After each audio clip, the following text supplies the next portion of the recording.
Hey, he's Kian. And she's Em. And together we're the hosts of Do You Dare? So, Do You Dare is our podcast where we discuss all things true crime, All things paranormal. and all things history, mystery, and beyond. Plus, don't forget the aliens. Oh, that's silly of me. How could I forget those? We're just two British siblings with mics, hoping to bring some spooky, some twisted, and some downright sinister to your ears. If you like what you're listening to right now, type in Do You Dare into wherever you get your podcasts and join us as we delve into all things dark and spine-tingling with our customary British flair. Come join the dark side. If you dare. From folklore and fairies to monsters and mysteries, it came from the Maritimes. Cutting the strands of fate. My co-host, Chelsea. Be afraid.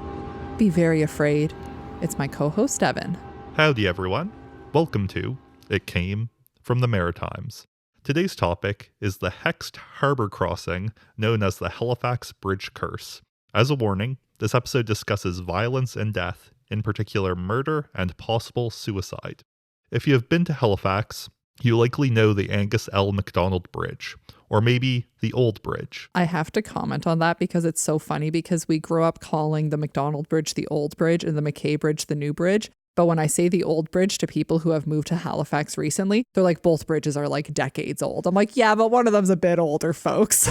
That's the thing. It's kind of like both were built well before our lifetimes, but one of them more. Exactly. Continue. Yeah. So it's a 3-lane bridge that takes you from Dartmouth to Halifax, or vice versa. And as of fairly recently, you don't need to pay a toll.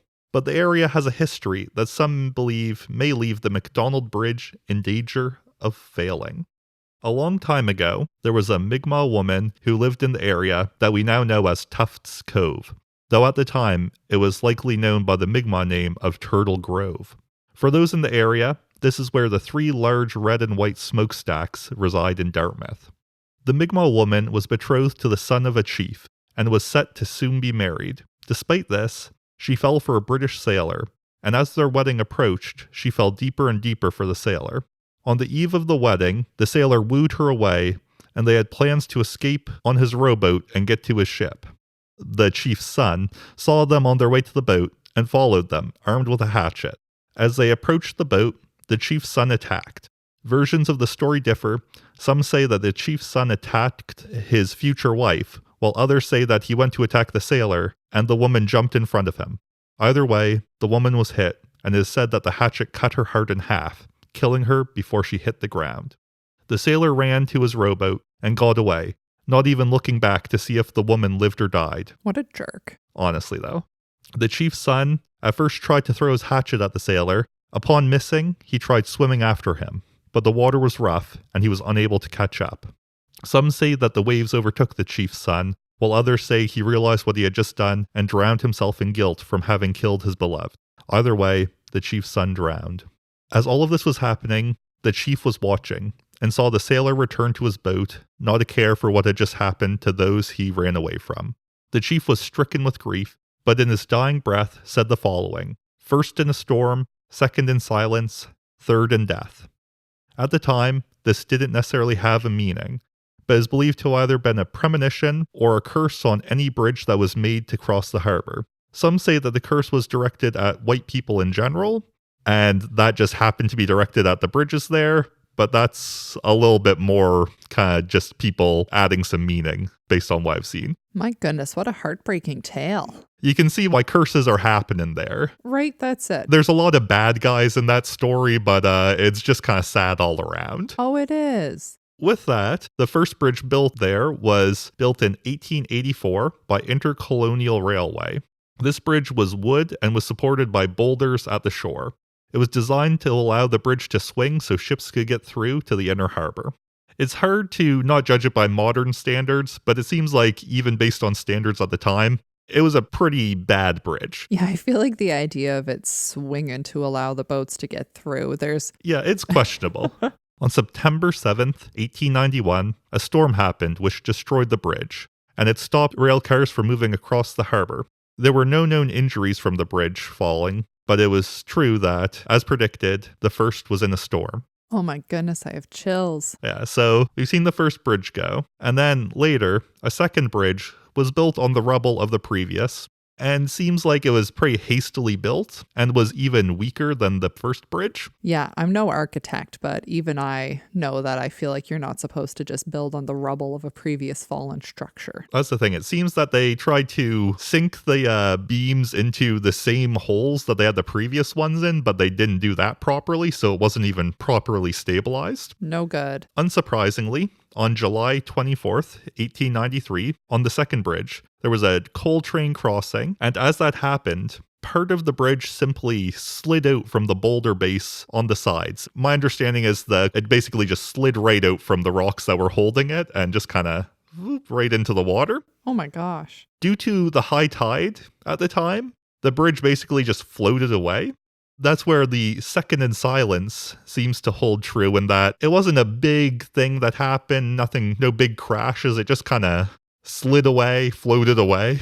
Oh my gosh. Those were the first two bridges. Now, if you remember, the third prediction was third in death, which we do not want. No, you really want to avoid.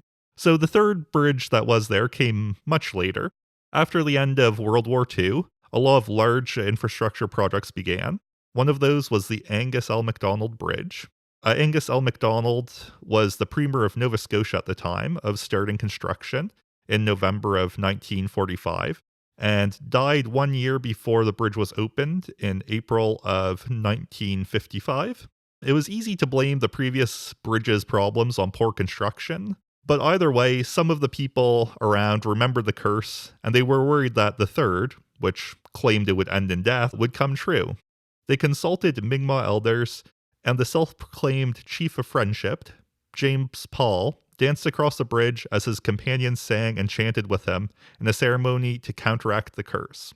I will say that following the ceremony, when asked about the curse, James Paul admitted that he had never actually heard of it, but was willing to do the ceremony anyways. Well, that's very kind of him to indulge everyone in that. That's the thing. It seems like they were just like, man, these people are talking about some weird stuff. I don't know. We're just gonna do this, appease them, I guess. Hey, better to be safe than sorry. I guess so. And I mean, the bridge has been standing for, 70 years? Yes, it is. Quick math. Quick math. So, I mean, hey, it seems to have worked. Hey, I'll take it, because I use that bridge on a semi-regular basis. Exactly. I mean, it made it through the big lift, so. It did. It did. I'm hoping that we stay safe there on the bridge. So now I want to talk about a different type of curse that I've come across in my reading, and this is called a book curse. This is a bit more general than the bridge curse. I guess there are more books than bridges in the world. Exactly, especially more than the Angus L. Macdonald bridges. But the book curse is something that's used to protect books, manuscripts, scrolls, documents, any piece of writing, basically, from being stolen. Is a short written passage at the beginning of a book or other written work that states what will happen to a person if they are so bold as to steal it. The earliest known book curse was from Ashurbanipal, who was the king of Assyria, which is now part of Mesopotamia, in the 600s BC. His book curse evoked the wrath of God and said as follows, "Whoever shall carry off this tablet, or shall inscribe his name on it, side by side with mine own, may Ashur and Belet overthrow him in wrath and anger, and may they destroy his name and posterity in the land." That's one heck of a curse. It really is. I mean, that was apparently on a tablet, as it says, so long time ago. Later, with printing coming in, people would just print book plates and put them in the front of their books. So, usually a book plate's just like a cute little picture, and then you can write your name on there. But some of these were still trying to keep people from stealing books. One that I found was, anyone who steals this book, may ravens peck out their eyes. Oh, gosh. This lasted into the Edwardian era, so, late 1800s, early 1900s, but by that point it was more of a habit, kind of just like something people were used to more than they actually believed any of this was going to work. I'd say it's also important to note that while you can blame some of it on people being less superstitious, there's also the fact that when you think about it, historically, books needed to be handwritten.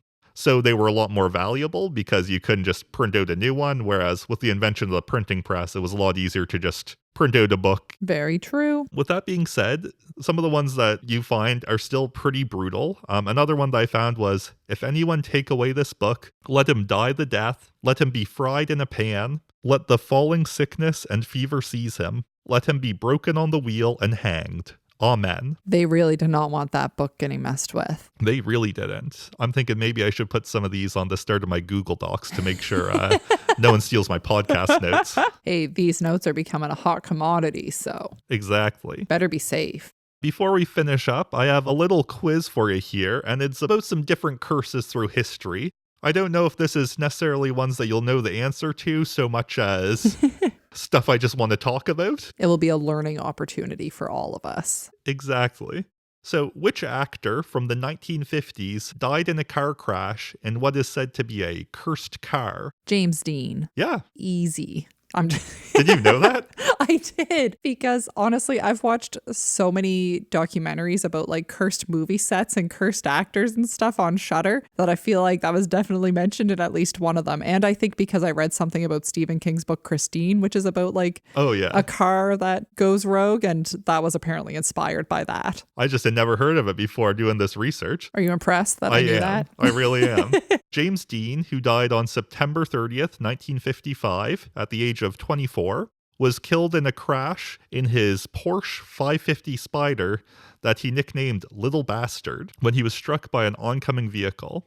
The car was involved in 2 more fatal crashes and 2 more injuries in the next year. My question is, how is this car still roadworthy after all these crashes? That's what I want to know. And then later, when it was in for a tune-up, the car fell on a mechanic and broke both of his legs. Oh my gosh. Yeah. Later, 2 doctors bought parts from the car, the engine and the transmission. One of those doctors was killed in a car accident, and the other one was injured in a car accident. And then also someone bought the tires, and they all blew at the same time, injuring the driver. Goodness. Yeah. And then later, I don't know if this one's true or more just a superstition, but people say that the body of the car was being brought around to car shows, and the truck transporting it crashed. And after that, the car had disappeared. So it was either stolen or just wrecked beyond repair. Ho ho. So a lot going on there. My next question is, what superhero-themed musical was said to be cursed? Superhero themed musical. I'd say if you guess a well-known superhero, you've got a decent guess of I didn't know there were any musicals. Was it Superman? No, so it was Spider-Man Turn Off the Dark. I had no clue. Yeah, so this was a Broadway musical that was constantly delayed for years.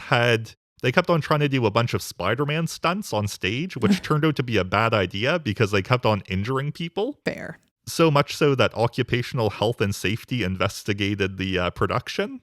The opening date was pushed back 5 times, and by the time it finally closed on Broadway, it had not made back any of the money that was invested. Oh no. It hadn't made back the money that was invested. So not a very successful production considering the amount of people injured. No, not ideal. I was like, I get it that things can be a bit dangerous, but I've seen a lot of Cirque du Soleil stuff where they seem to do a lot of that stuff pretty fine. So Yep. I'm going to say maybe they just weren't doing things properly. Could have been. All right. And now my last question here. What age is supposed to be a cursed age for rock stars?